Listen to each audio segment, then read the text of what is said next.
and welcome to the Business Day. I'm Andrea Chisholm. Stationery and office supplies is adding 10,000 square feet of warehouse space to its operations this year.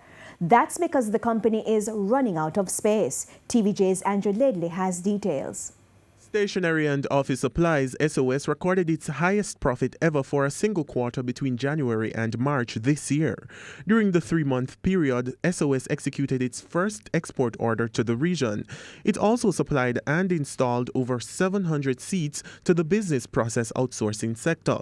The increased activities have resulted in shareholders questioning whether the company can effectively continue without compromising its quality. Yes, we may reach a point where stationery supplies as itself can't do anymore because we've just saturated the market so much, but we're also positioning ourselves to do other things at the same time. And there's 6 of us here, and we all know that there's not a problem tomorrow if it is a case that we need to split up into teams of 2 and 2 to continue our growth and to continue it under one umbrella, but to continue the business growing up. As the company looks to improve its logistics, Mr. McDaniel says SOS will add a new warehouse to its operation before year end. That warehouse will be for everything, to be very honest with you.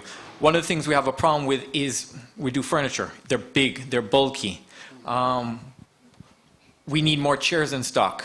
You can't have that without having the space. So it will be multifunctional to be the point where whatever needs to be put away, this is what it's going to be used for. At the same time, he says SOS is looking to secure more business overseas. We have some promising leads down in the Bahamas and some in St. Lucia, which we're trying to follow up on. But those smaller markets, it takes a lot for them to invest in what we need to do, and we are trying to focus on them ordering a container to save them on shipping, to save them on mixing products.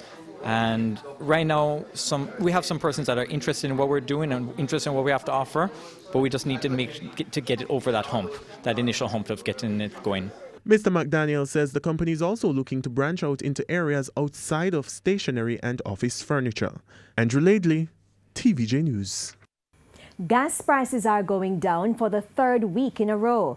Effective tomorrow, a liter of 87 and 90 gasoline will sell for $2.94 less. Automotive diesel will decline by $3.04, while $3.06 will be cut from the cost of ultra-low sulfur diesel. It will cost $3.06 less for kerosene. The price of propane will decline by $2.84 and butane by $3.